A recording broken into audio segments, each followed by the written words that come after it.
spits out in 18 seconds because I'm like, this will make a really good clammr. It's interesting. It's a good amount of time, actually. You know, it seems short at first when you hear it, but after you listen to some well-formulated clammrs in 18 seconds or less, it's a surprising amount of content that you can get in there. We spent a lot of time dialing in the right length. So it turns out working memory is like 7 to 9 seconds. You can read the average American listens at 150 words per minute. A tweet at 140 characters takes 9 or 10 seconds to read. You can summarize or actually read the first paragraph of 99% of New York Times articles in 18 seconds or less. So we really triangulated against a lot of different data points to arrive at a length that was enough that a real nugget of value could be communicated in that amount of time, but not so much that if you weren't into that particular clip, you'd be annoyed that you'd feel like it was low quality content in your stream, etc. It's really easy to flip, right? It's as easy as Tinder. You just swipe the screen if you want to move to the next one. But what we're finding is as people follow who they want to follow, they don't feel the need to skip even when certain content is not exactly what they want to hear at the moment because it's by quickly enough. Yeah, no, it's just a short enough amount of time for people not to feel resentful if the content doesn't speak directly to them. And I like how it's like Tinder too. I feel like I have many, many, many girlfriends now, right? Because of my clammr followers, and my real girlfriend is okay with that. That sounds like a good deal.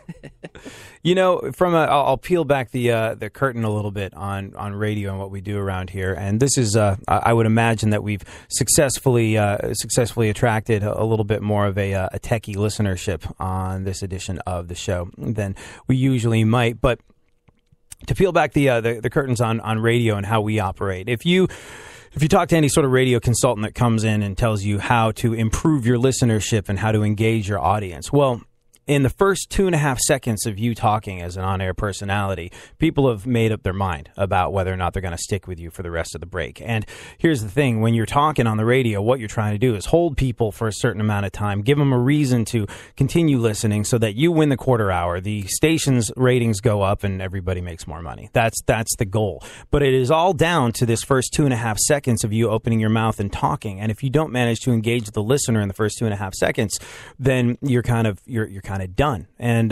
the word that speaks the most to people in the English language, and I don't know what it is. It might be hate. It might be love. I'm not sure. But the second, the word that speaks to people, a listener, the most in the English language, the second most popular word, the second most attention-grabby word is the word you.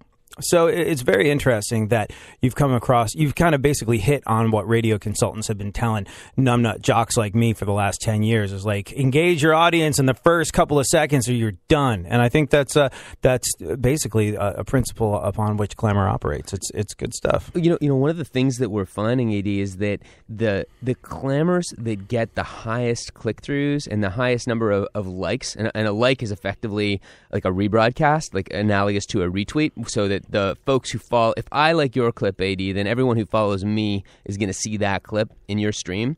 And right. What we find is that the clammrs that get the highest click-through, in those 18 seconds, they do communicate a nugget of value.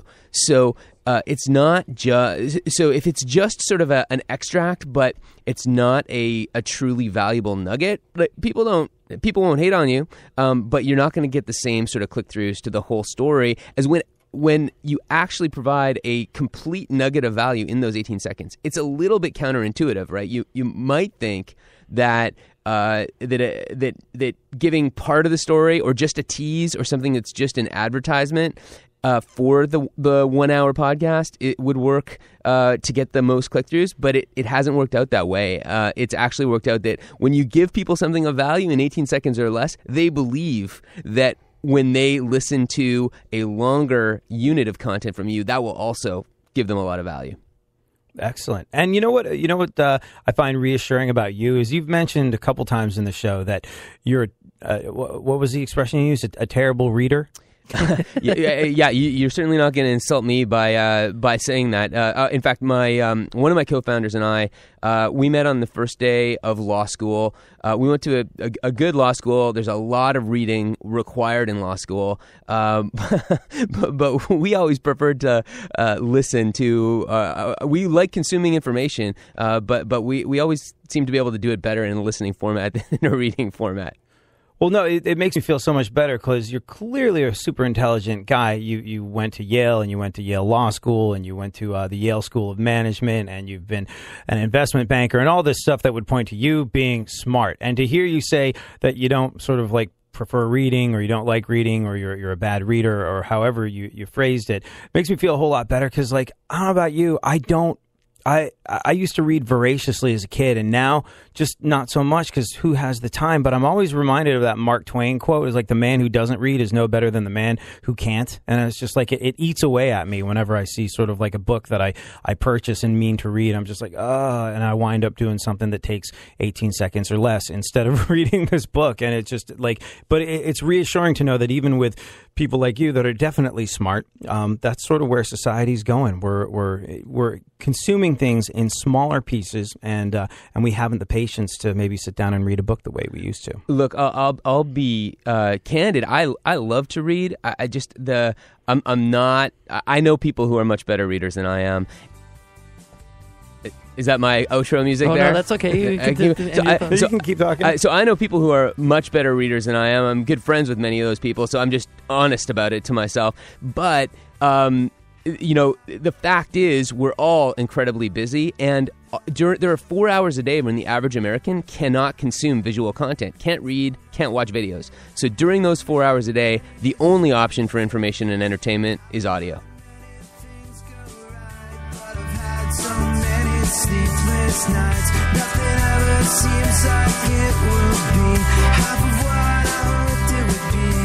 So just this one time, please let things go my way. So just this one time, please let it be a better day. So just this one time, please don't let anything go wrong. So just this one time, please let me sing a happy song. Never wanna get my hopes up high, and I can't fail if I don't try. So I won't get up and I'll stay inside. Things are so much better when I hide, and it's so much easier in this place, 'cause it keeps me here and it keeps me safe.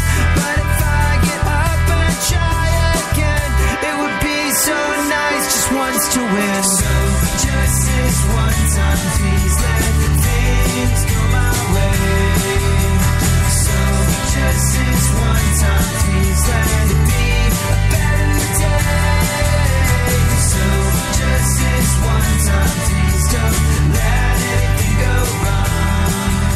So just this one time, please let me sing a happy song.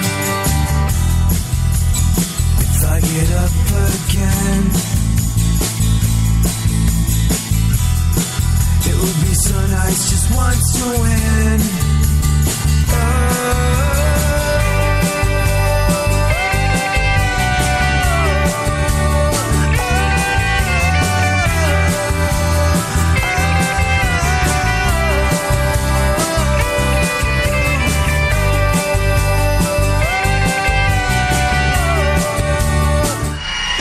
Delivering fascinating subjects, interesting talk, and boobs and fart jokes. AD on iHeartRadio. Yeah, let's go. Talking that mess, better act like you know. Let's go tonight. Walk away, punk, yeah, bitch. That's right, I know this. You're nothing but a punk, bitch.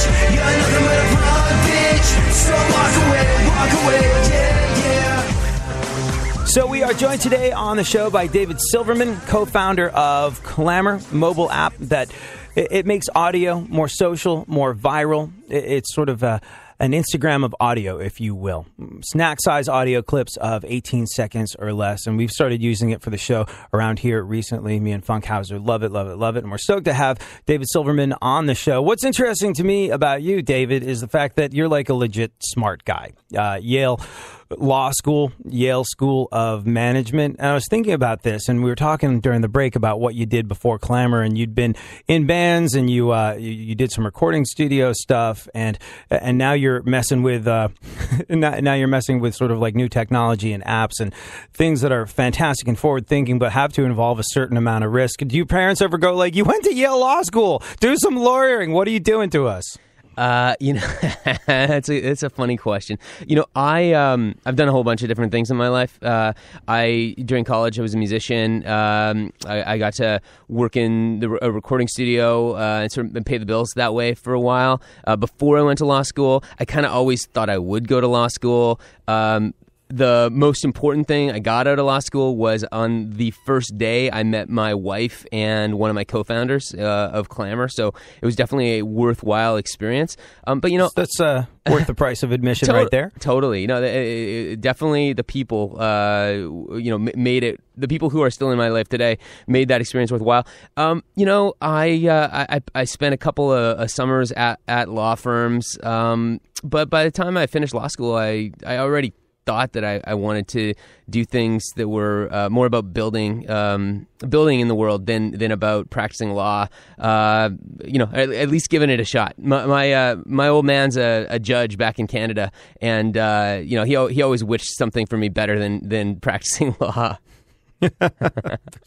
It's amazing. There's so many people who like it's the ultimate goal to go, be a doctor or a lawyer or something like that. And your pops is like, oh, you got to do something better than this. It's funny.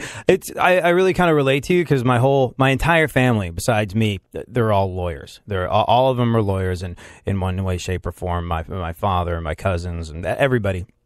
And when I go to family reunions, it's just me and one cousin who didn't do law. And this one cousin is an actual astrophysicist. Like, I was like, are you kidding me? Like, are you kidding me? Like, I didn't think that was a real thing. I thought that was from science fiction movies. But he went to, like, Princeton and MIT, and he's an astrophysicist who got bored of astrophysics and turned his astrophysics brain to the world of finance and now owns a decent chunk of New Jersey. And I'm sort of like, this guy, like, at family reunions, everyone's a lawyer except him, the astrophysicist financier. And, oh, yeah, there's AD who makes jokes about people's junk on the radio. Fantastic. I love being in this room. But I definitely relate to you being a lawyer. Thank you, Funkhauser, for defining my career path in one snack-size soundbite. Appreciate that. There's a clammr for you. But I definitely sort of, you seem to have that kind of reasonableness that lawyers have. People whose job it is to settle disputes, people's job whose job it is to find common ground in negotiations. I find that like a lot of my best friends are lawyers just because they're the most reasonable people in the world 9 times out of 10. As much as people want to talk smack about lawyers in general, I find you to be a very even-keeled bunch. That sounded like you were making excuses for prejudices against some of my best friends are lawyers. I'm pretty sure I just heard you say that. It's like racist. My so to be clear,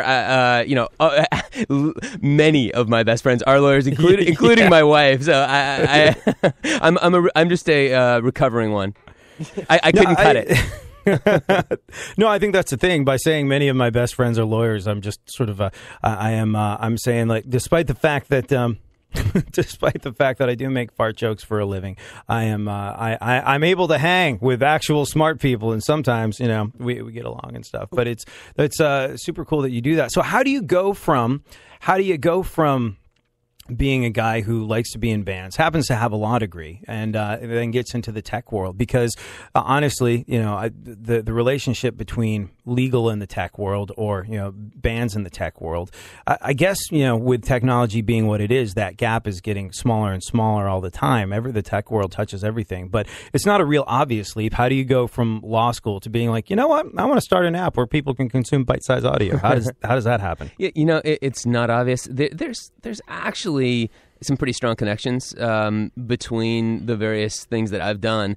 So, music and working in a recording studio, I think, ties in an obvious way. Sort of there's an audio aspect and a love of audio and of music that ties into Clammr. Going law school and business school, one of the reasons I went to law school is so the lawyers couldn't tell me what to do. One way to think about business school says, how do you make something happen in the world, taking the structure of the world as